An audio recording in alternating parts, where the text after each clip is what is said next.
security is national security. And one of the greatest privileges I have is being Secretary of the Department of Homeland, and part of that is that we secure our elections. It surprised me when we first started getting in and digging into the elections, and this isn't about rehashing the 2020 election. This is just exposing what took place and to make sure it never happens again. And there's some really easy steps that can be taken to secure our elections. And it shouldn't be a partisan issue. This should be something that every American, regardless if you're a Republican, you're a Democrat, you're an independent, you're a libertarian, regardless if you live in a blue state or you live in a red state, everybody should know that their vote counts. And we have individuals that are voting that shouldn't be. It cancels out someone that should be. So I want to go through some things in a little bit more depth than what we were able to expose last night, because President Trump, he hit the highlights, and those should be scary for everybody. What we're going to do is dig in just a little bit deeper, and then we'll take some of your questions. So first of all, the Department of Homeland Security, we've identified 250,000 non-citizens registered to vote in just 4 states. Mind you, we have 46 other states. And just 4 states, we've identified 250,000 non-citizens registered to vote in California, and Pennsylvania, New Jersey, and Nevada. We also worked with proactive states to identify 28,000 non-citizens on their voter rolls, plus 400,000 individuals that are still registered to vote that are deceased. Now, these 23 states, they proactively work with us on the SAVE program. That's Georgia, Ohio, Tennessee, Texas, North Carolina, Idaho, Alabama, Missouri, Louisiana, Kansas, Arkansas, Wyoming, Montana, Iowa, Florida, South Dakota, Indiana, Arizona, South Carolina, Utah, Nebraska, Michigan, and my great home state of Oklahoma.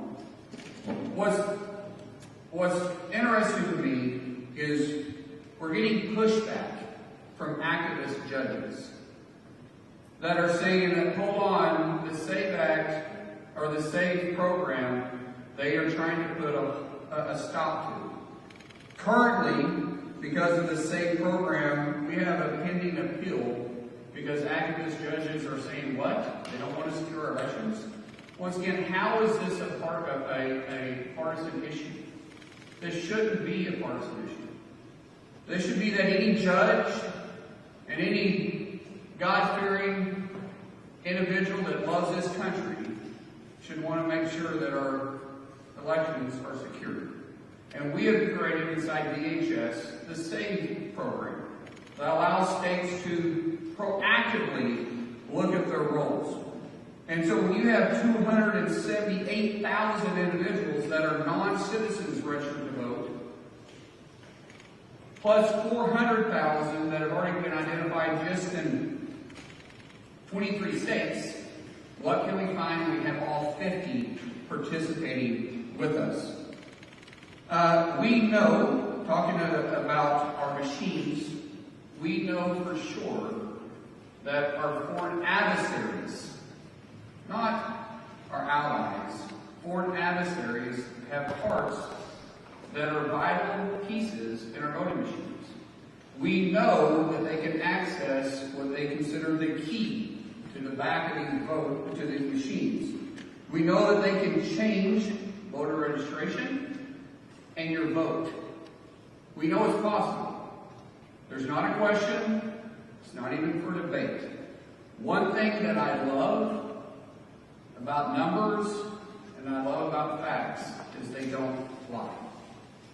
This isn't something that I'm trying to tell you to spin a narrative. This is what is going on.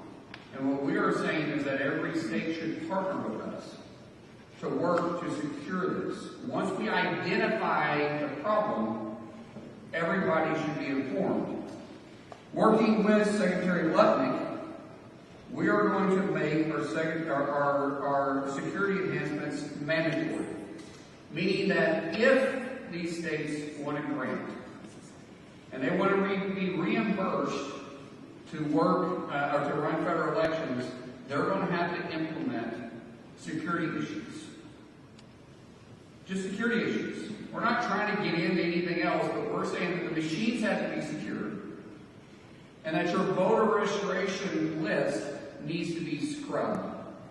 We need to make sure that individuals that are legally able to vote are voting. We know that Iran hacked our state voter files and attempted to compromise, is the best word I can use, our systems where military members used to vote. So we're working with Secretary Hegseth and the DOW to safeguard those systems and protect our military voters. What's frustrating again in this is that the Biden administration knew this. And our Intel committee knew this. And not only did they withhold it from President Trump in his first term, but they withheld it looks like, President Biden in his term. They withheld this information from the public, they withheld it from Congress. That should never happen again because of President Trump's leadership. We're not allowing that to happen.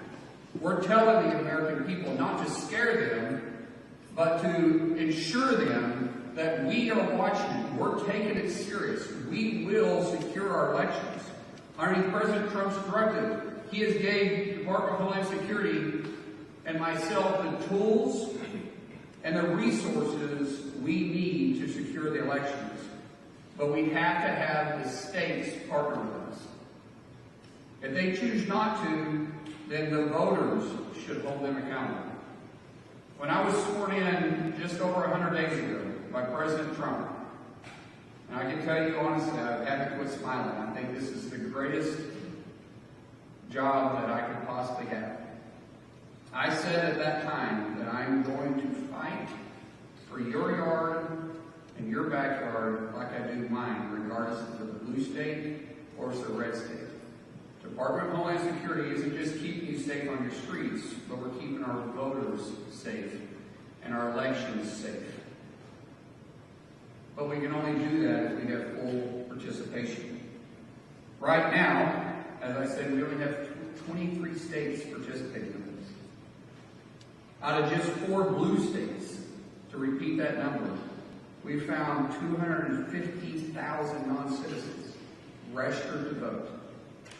So for us, we're going to take proactive and reactive measures. At President Trump's direction, our cybersecurity team and CISA will release an updated election infrastructure plan, and it'll be public within 30 days. Meaning that will give the states the resources they need to help from the cyber side. From us, if they participate in the SAFE program, we'll provide the resources and training to support state election integrity. We're not trying to change the outcome. We're trying to make sure that American people can trust our voting system. Real ID does not prove citizenship and does not give you the right to vote. You must be a U.S. citizen and you must be eligible to vote. Before and after the election, we will scrub all election records looking for illegal aliens and those who are ineligible to vote, including those that somehow voted, yet they were deceased. If you're illegal and attempted to vote, or you tried to vote illegally for someone else, we will find you and we will charge you.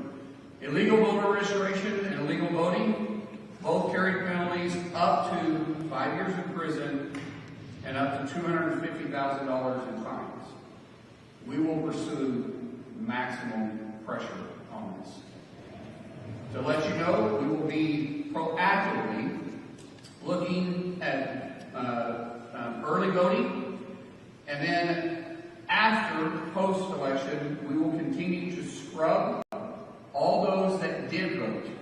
Those states that don't participate with us, they have public records of those that voted, which is where we found the 250,000 from the 4 states that don't participate with us. We will go through those records one by one, and we will pursue everybody. We will make sure that people know they can trust our elections. If states want the grant funding, to recap, they must secure the elections. I want to thank President Trump's proactive approach to this. He has put together a remarkable team that not only is informing the public about what's going on, but we're also informing Congress, we're informing our states, and we're going to secure our elections. States must be aware of the real threats for voter registration and the system breaches. And I do want to reemphasize the system breaches. Our machines are vulnerable. There are steps that can be made right now that can secure those. I would ask not just the public, but the media. That question should be asked of blue states, because we have red states participating with us. We have some red states that aren't. Every state that's not participating with us should be asked a hard question: why not? What are you afraid of?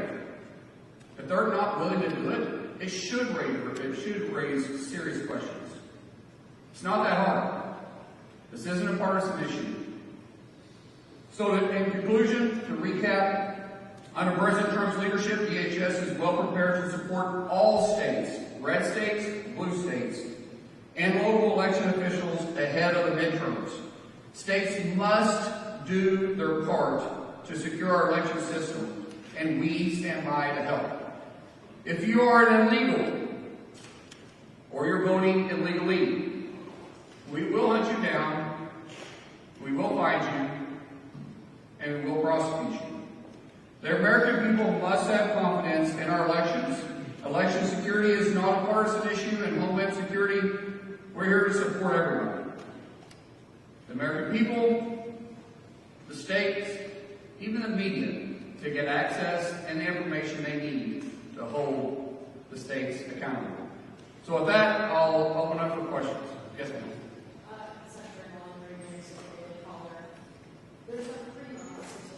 I think I'd like to say the dollar rather than David now. I really would like to do that. I'll take it. We're all competition with each other.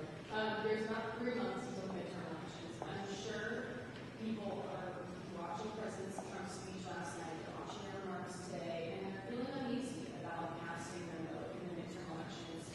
Can you ensure that the midterm elections will be secure? First of all, great question. Thank you. When we start talking about can we ensure that the midterm elections are going to be secure? Yes, we absolutely can build confidence in the American people, but the states have to do their part.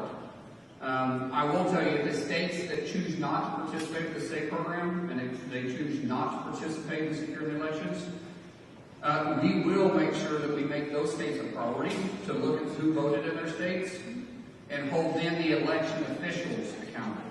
If the election officials, once we gave them the information they need to secure their elections, and they chose not to, then those individuals can also be held accountable by fines, by penalties, and even, depending on how far it goes, prison time. Secretary Let me question, and I'll get to you guys. Hold on a second. Secretary. The President has mentioned that there are intelligence officials who cover this up. You have it from him, from President Biden. Do you have an estimate of how many intelligence officials who were involved in this? There's no question the intelligence community from the FBI, CIA, and even other places within DHS, not underneath President Trump's leadership, but that was underneath the Biden administration, kept it from President Trump and the American people in Congress. We are currently going through those lists. We will hold each one of them accountable. Some people aren't here. Some people are no longer in the agencies. Those that are, we will be held accountable. Those that have used their role in this will definitely be held accountable, because there is no excuse if you purposely disobey the law and you purposely went around statute. then you have an accountability. You have a legal reason to be held accountable. Yes, sir. Yeah. And, briefly, I want to ask you a question about the safety program and that is also important in kind of all-time question following us along the name. Associated Press was quoting close to the officer, saying that he experienced mental health issues his whole life, lifelong history of violence, and never been given bad a gun. What do you say to those Americans who are considering doing this? Sir, I have not heard that at all. But we understand that it's being investigated and we'll allow the investigation to go through. That's all I'm going to say about that. Secretary, Eric, hi, thank you so much. Eric Castro from. I got back there. Thank you guys. Eric Castro from Lens LTV, thank you so much for doing this briefing today. Is there any analysis on what went wrong with SISA in 2020 and the premature analysis that it was the most safe and secure election? It's now been revealed that obviously it was not. Will Chris Krebs or anybody that was involved in that premature analysis be held accountable? Everybody that purposely misled the American people, abused their power and their authority, and decided not to continue doing their job will be held accountable. What does that accountability look like? I don't know. Is it criminal? We'll pursue criminal charges. If it is not criminal, we'll make sure you never work for the federal government again and you never have the ability to have a clearance again. Yes. I will look this way next, I promise. Some of your numbers, with 278,000 non-citizens going voter rolls, any indication of how many people actually voted, or the 400,000 are actually deceased, any indication, total number of people that did vote, and what is your ballpark for how many of these people actually voted in terms of total country? So those that we've identified, the 278,000 non-citizens and the 400,000 deceased, we are now going through that record. We're standing up a department in DHS.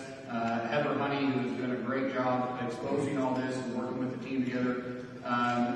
Joe Hedlow with USCIS and other teams. We are going through these files one by one. And one, identify an individual. Two, did they vote? And three, where did they vote at? That's a hard, it's easy with states that participate. So the 28,000 that we identified with the 23 states that are working with us, that system can be very easily exposed all 28,000. The problem is an activist judges now have put a hold on it, so we're pending the case. Once it's turned back on, we'll let it move fast. The 400,000 or the 250,000 in the just four of the blue states, meaning what were the states? So I got it right: California, Pennsylvania, New Jersey, and Nevada. Those are going to be a little bit tougher because we're going to file paperwork for FOIA, even us, to try to get that information from the states. But we will, I don't care how long it takes, we will go by this one by one, and everybody that did vote illegally, we will prosecute. We'll bring up for prosecution. Yes. Thank you, sir. Very hard to really wire. I have two questions for you. By the way, it's very smart wearing a red dress because you catch everybody's eyes. Same thing with what color shirt is that? Peach? Orange? I don't like that orange. That's peach. That's definitely peach. My first question for you is, given that led to lawmakers like CBS already suggested that the president's entire speech last night was discredited, it seems like the blue states will not participate in your efforts. So how do you plan to respond to that? And then my second question, on the traffic stops, did the president know about that decision before he made it, and what we did for it? Yeah, so let's talk about the major networks not willing to carry the President of the United States address to the nation on election security. How shameful is that?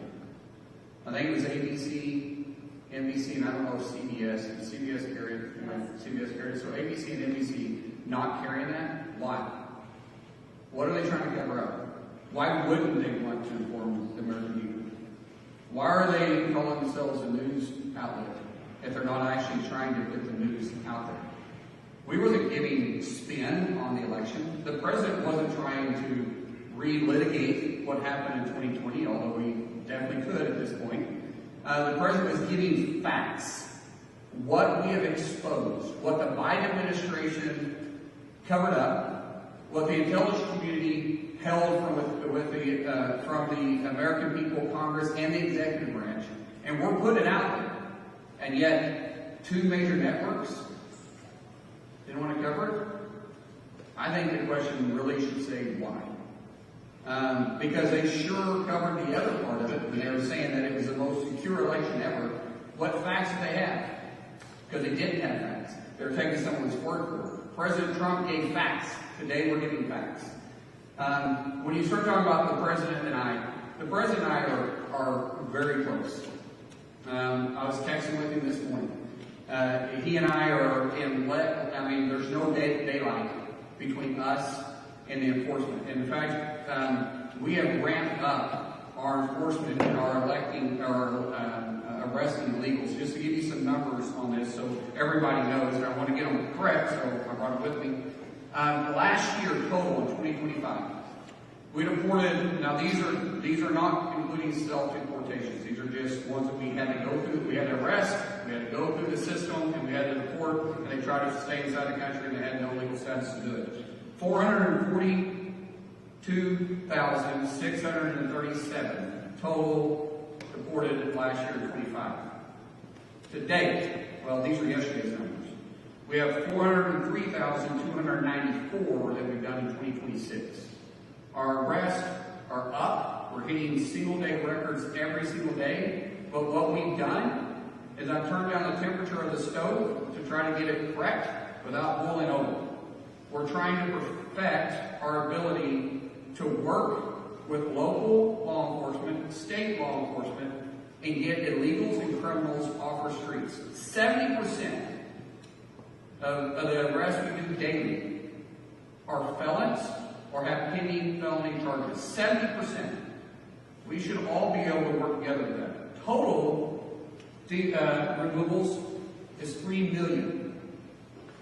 Total removals, 3 million. 1.4 total aliens have been, since we've been put in place, have either volunteered to be deported, yet we pay for them, or we force them. But as I said, total removals have said, hey, we're leaving the country, did it on themselves, was over 3 million. Yes. I want to ask about the state of CBS. Thanks for doing this. I want to ask about foreign interference. I'm sorry, who did you say that? CBS. Well, thank you for covering it last night. Absolutely. I want to ask about foreign interference in our elections, but just first, since you mentioned turning down the temperature, what assurances can you give Americans that ICE officers will face consequences if they violated DHS's use of force policy? And who will make that determination? And can you commit now to making that determination public? Let me clarify. When I say turn down the temperature, when I turn down the temperature with you guys, we're turning up the heat on the streets. We're out there working harder than we ever have because we've empowered our law enforcement to do their job. What I'm trying to do is remove us from the headlines every single day. But everybody will be held accountable. I don't pick and choose which laws I'm going to enforce. I enforce our nation's laws. That means I'll enforce it with our own agency, and I'll enforce it with the criminals on the streets. That's my assurance. Secretary? Go ahead. And I saw you say I'll get you next. Go ahead. Thank you, sir. How to put pressure on states to cooperate with you in this investigation. Yeah. And in previous instances where we've had ICE already inquired on registration, those have also happened in red states like Texas or North Carolina, where we've had HSI or Oklahoma requested. Can you talk about the scope of this investigation? It seems like it's more than actually these 4 states. So when we start talking about enforcing, first of all, the states to work with us and then the scope moving forward, I obviously can't force the states, but the states always look to us for reimbursement when it comes to helping with the elections. It's expensive to put on elections. I mean, think about every precinct in every county and then statewide. We are not going to spend taxpayer dollars reimbursing the state that is refusing to secure their elections. And we're not saying do it alone. We're saying we're going to help you. We're going to give you the tools you need. We're going to give you the training you need. We're going to give you the funding to do it. We're going to expose the vulnerabilities, and all you have to do is use that information and the finances and the training we're going to give you to secure it. If you do it, we'll reimburse you. If you don't, we won't. I'm getting the guy right there in the back. Thank you, Mr. Secretary. Neil W. K. America's Voice. What are your former Republican Senate colleagues telling you Are they in a mood to oust Majority Leader John Thune if he refuses to pass the Save America Act or can't figure out how to pass the Save America Act? I haven't heard that at all from the Senate saying they're willing to vote John out. John is a good friend of mine. He's a good friend of most people in there. Now, there's a difference of opinion. I think the Save Act should be passed tomorrow. I think it should have already been passed. There's no excuse for it not being passed. However, he has a vote problem. There's a number. Leader Thune supports the Save Act. He voted for the Save Act when it came up during the vote rumble. Except everybody controls their own party. And even, I think the last time the vote came up, there was 49 that voted. Even if we did away with the filibuster, it still requires 51. So I know that Leader Thune is working hard on that, but he's got a very, very difficult task ahead. Would you I'm sorry, I go this out with the paper I get to him, and then this is the last question. I have to go. I'm so sorry. Yes. CNN, I'm just wondering if the officers involved in the Houston shooting as well as the Maine shooting, are they still on administrative leave? Is that how long? Why any investigation that's going through, I don't care which law enforcement, I don't care if you're a local PD, if you're a county, if you're state, or if you're federal. When there's a shooting involved, standard practice is that individual goes on administrative leave while the investigation is going through. And we do it the same way. So thank you guys.